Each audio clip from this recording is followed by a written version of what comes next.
경기방송의 총선계획, 오늘은 청년 정치의 현주소를 분석을 해보겠습니다. 4.15 총선을 앞두고 세대교체, 청년 정치를 서로 경쟁적으로 외쳤던 거대 양당. 지금 정반대 행보를 보이고 있다, 이런 지적들이 나옵니다. 현재까지 더불어민주당과 미래통합당에서 공천을 따낸 청년, 말하기도 참 민망한 한 자릿수에 불과하다고 하는데요. 자, 왜 이런 상황이 벌어지고 있는지, 21대 국회 미래정치의 무대가 되기는커녕 더 늙은 국회가 될 거라는 우려가 나오고 있는 상황입니다. 여당인 더불어민주당 장경태 청년위원장을 연결하겠습니다. 위원장님 안녕하십니까? 네, 안녕하세요. 장경태입니다. 최근까지 저희 경기방송에 많이 출연해 주셨는데 오늘 오랜만에 뵙는 것 같습니다. 네, 오랜만에 뵙습니다. 네. 자, 오늘도 좋은 말씀 부탁드리고요. 자, 이번 총선을 앞두고 각 당마다 세대 교체, 청년 정치가 화두였습니다. 왜 이렇게 젊은 피 청년 정치를 중요하게 내세우는 것인지요, 우선? 가장 아마 좋은 국회는 국민을 닮은 국회일 텐데요. 네. 현재 이제 국회의 모습이 국민과 좀 너무 동떨어져 있다라고 생각하시는 게 국민들의 의견이신 것 같고요. 네. 또 다양한 어떤 시각을 가지고 또 다양한 가치관들이 들어간 국회를 만들어야 되는데 지금은 좀 지나치게 좀 경도되어 있다. 이런 부분들이 국민들께서 문제의식을 느꼈고요. 또 20대 국회가 보여줬던 모습들, 마지막에는 어찌되었건 많은 개혁 입법 성과들이 있었지만, 네.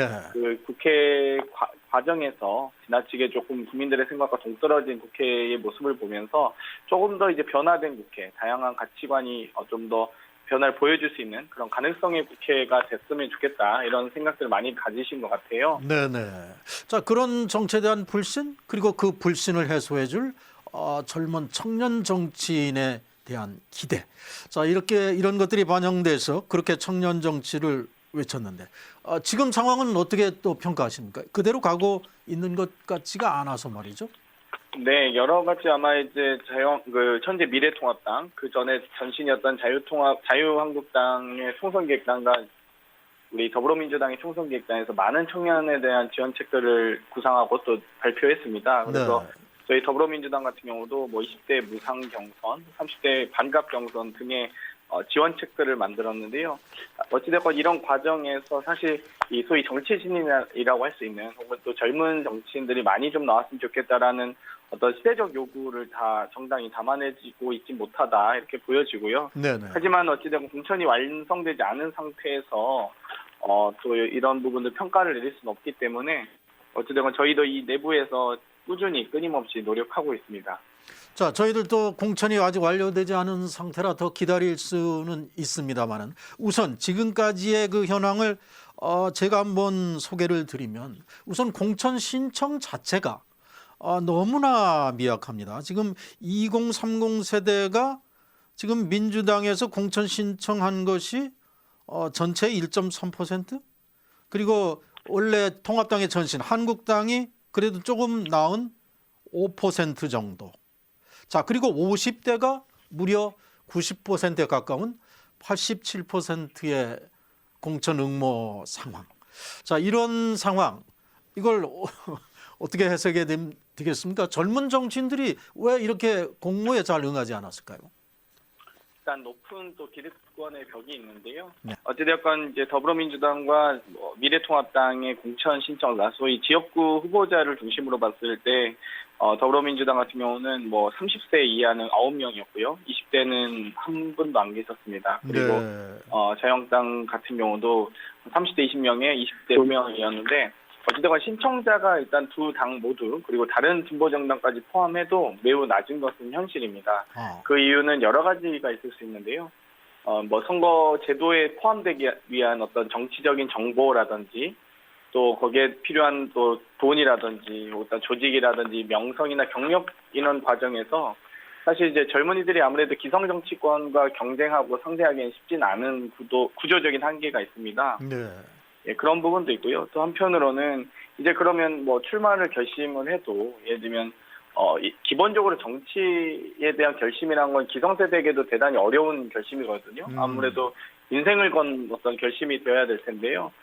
기성세대에게도 어려운 결심인데 청년 세대에게는 더욱더 어려울 수밖에 없습니다. 그렇기 네. 때문에 뭐 비례대표 의석에 또 뭐 영향도 있겠지만 지역구 같은 경우는 더욱더 어려울 수밖에 없고요. 네네. 또 지역구에 출마할 결심을 하더라도 지역구에서도 예를 들면 지역 사회가 예를 들면 2030 세대를 비주류 정도가 아니라 완전히 이제 정치, 경제, 사회, 문화 모든 지역 사회의 어떤 기득권을 장악하고 있는 상황에서 2030 세대는 뭐 비주류 정도가 아닌 주변인화 되어 있거든요. 아예 그 지역의 어떤 리더십에 소위 관여하고 있지 못합니다. 그렇기 때문에 이런 부분을 다 전체적으로 고려했을 때 정말 뭐 청년들에게 지역구 출마하라라고 하기에는 정말 어려운 한계와 벽들이 있습니다.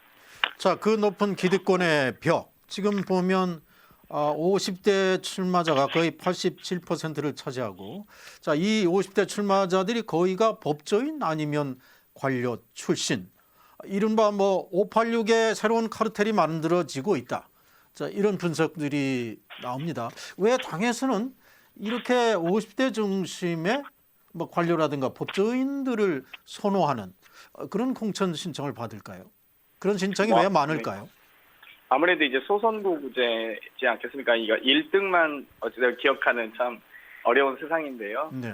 그러다 보니까 소위 고스펙이거나 혹은 정말 뭐 화려한 스토리를 가지고 있는 이런 분들을 찾다 보니까 결국에는 뭐 고시 합격 출신이라든지 관료 출신들 이런 위주로 조금 더 찾게 되는 경향도 있는 것 같습니다. 네. 하지만 그럼에도 불구하고 사실 어찌됐건 이 국회는 대표성도 중요하지만 비례성도 중요하지 않겠습니까? 네네. 주민들이 투표로 하긴 하지만 국민의 대표자기도 하거든요. 그렇기 네. 때문에 정말 뛰어나신 분들의 정말 다수가 선택한 대표이면서 혹은 사회적 약자거나 우리 사회에 대단히 중요한 가치를 정말 의미를 담고 있는 그분들이 비례성의 원칙에 의해서 또 많이 진출을 해야 되는데 네. 뭐 여성, 청년, 노동, 뭐 장애인 등등 할 것 없이 이런 다양한 가치와 시야들이 좀 더 넓어지는 국회를 만들어가야 되는데 자꾸만 이제 뭐 법조인이나 관료 위주로 조금 더 경도되는 경향은 좀 있는 것 같습니다.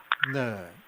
자, 그렇게 비례성을 강조하기 위해서 사실 청년만큼 비례성이 강한 그런 집단이 있을까 이런 생각도 듭니다만, 그런데 이번에 그 양대 정당 새로운 연동형 비례대표제를 도입함으로 해서 청년들이 비례대표 속에 들어갈 공간은 더욱더 적어진 게 아닌가.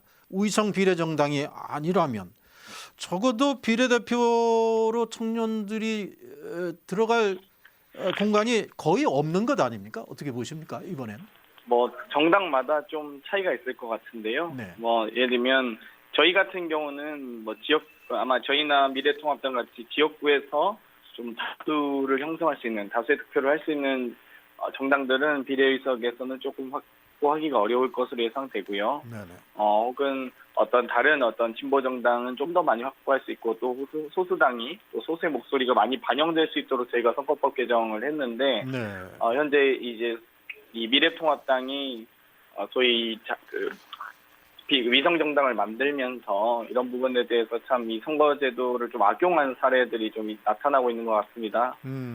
그러다 보니까 청년들이 결국에 이제 비례제도로 많이 가야 된다 이런 말씀도 많이 주시는데요.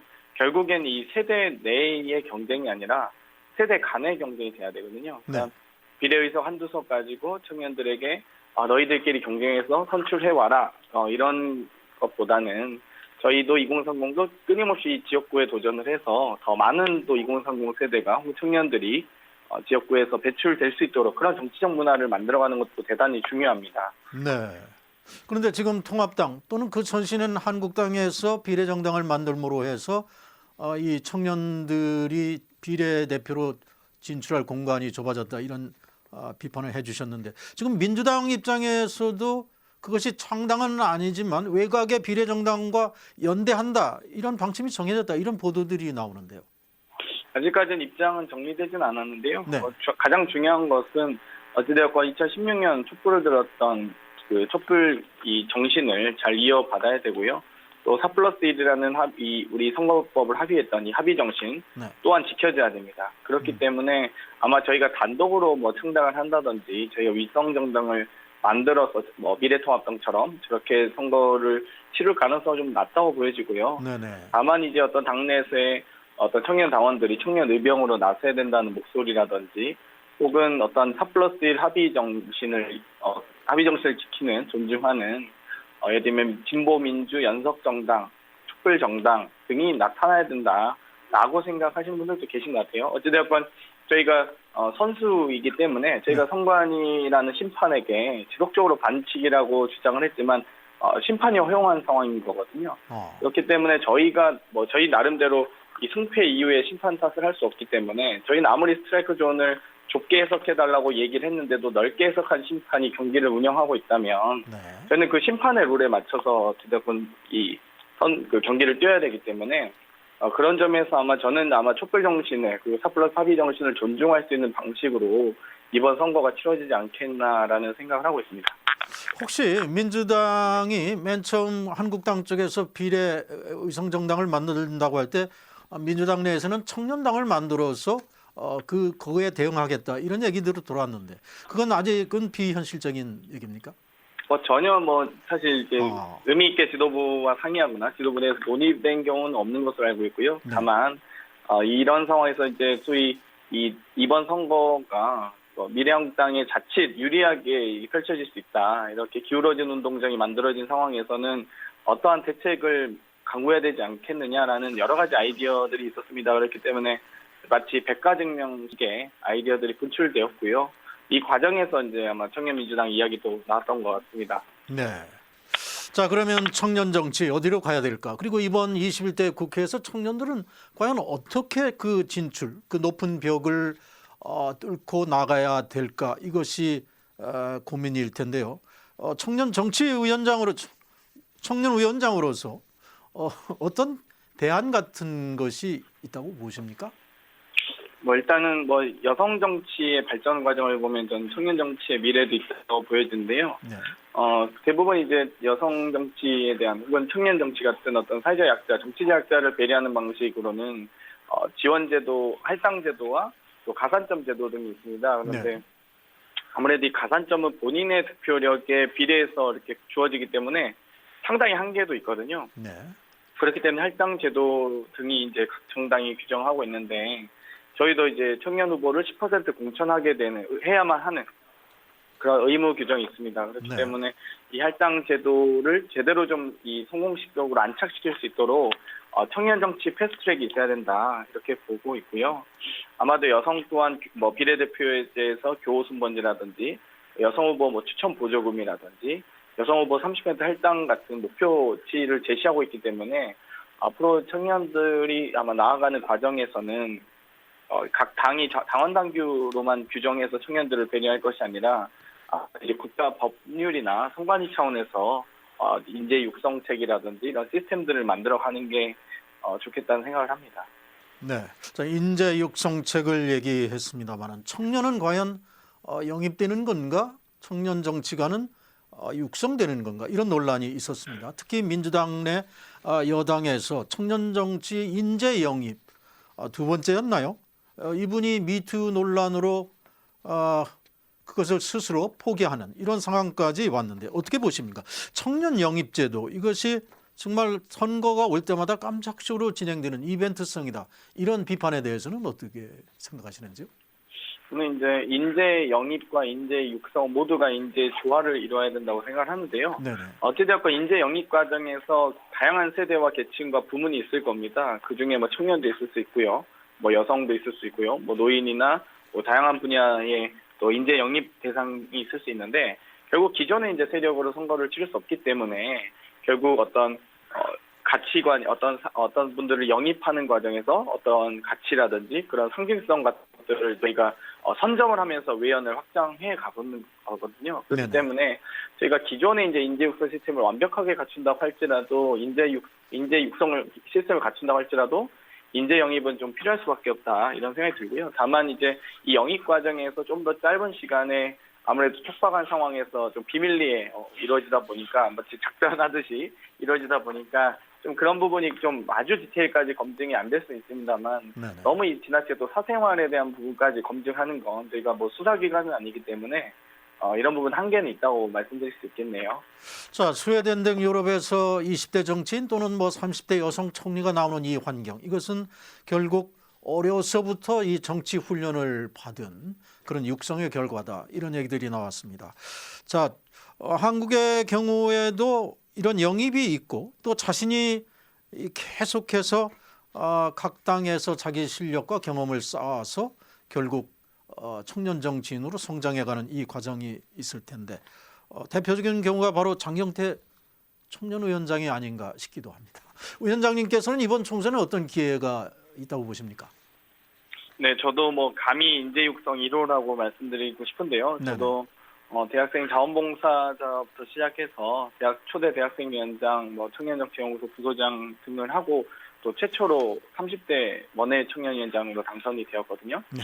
이런 과정에서 사실 정말 많은 한계와 또 어려움들이 있었는데요. 네. 결국에는 방금 스웨덴 사례나 여러 가지 핀란드 사례도 있겠지만 일단 당에서 대학생부터 그 이하 청소년부터 정치를 좀 경험할 수 있는 민주주의 교육의 현실이 장이 좀 필요하다. 네. 이렇게 생각을 하고요. 이 과정에서 정당 내에서도 일정한 이 청년들이 활동할 수 있는 청년 당원들에게 어떤 예산이라든지 의사결정 권한들이 주어져야지만 정치적 효용감이 늘어날 겁니다. 결국에는 청년 정책에 대해서, 청년 예산에 대해서 청년들의 목소리들이 제대로 반영될 수 있는 구조를 만들어가는 게 아마 현실 정치와 현재 우리 현존한 정당들의 과제인 것 같고요. 앞으로 청년 정책이 혹은 청년 예산이 우선순위에서 밀리지 않고 제대로 다른 정책과 동등하게 경쟁해서 채택될 수 있는 어떤 상황들 그리고 그런 현실적인 상황들을 좀 만들어 간다면 네. 저는 아마 충분히 청년 정치의 희망과 미래가 있다 이렇게 네. 생각을 합니다. 자, 끝으로 참 어려운 여건입니다만 이번 총선에서 청년 정치인들 어떻게 활약해서 또 어떻게 국회에 입성할 것인지 어떤 기대를 가지고 있는지 마무리 말씀으로 부탁드리겠습니다. 네, 저도 이번 총선은 이제 서울 동대문 을 지역으로 출마를 했습니다. 네네. 출마하면서 느끼는 건 지역구 도전이라는 건 결국 이제 30대 대표 주자로서 저도 총대를 맨 건데요. 네네. 여러 가지 아마 본선, 예선이든 본선이든 거치면서 지금까지 청년들이 겪지 못했던 상황들을 많이 마주하게 될 것이고 저도 그런 노하우들을 쌓아서 또 다른 후보들에게 알려 나가야 될 텐데 아마도 가장 중요한 것은 국민의 요구와 바람을 제대로 반영할 수 있는 선거 그리고 그런 정당의 노력들이 필요할 것이라고 생각을 하고요. 네. 가장 방금 처음에도 말씀드렸듯이 가장 좋은 국회는 국민을 닮은 국회이기 때문에 과연 국민을 닮은 국회 지금 평균 연령 각 당에서 신청자만 봐도 지금 60세를 넘어가고 있거든요. 아마 신청자만 그런데 공천 확정자까지 고려했을 때 아마 더욱더 올라갈 가능성이 높습니다. 네네. 그렇기 때문에 좀 더 보다 젊은 국회, 국민을 바라볼 수 있는 국민에게 일꾼이 되는 국회를 만들었으면 좋겠습니다. 네. 이번 총선에서 열심히 경쟁하시고 또 좋은 결과 있기를 기대하겠습니다. 오늘 말씀 잘 들었습니다. 네, 감사합니다. 네, 지금까지 더불어민주당의 장경태 청년위원장이었습니다.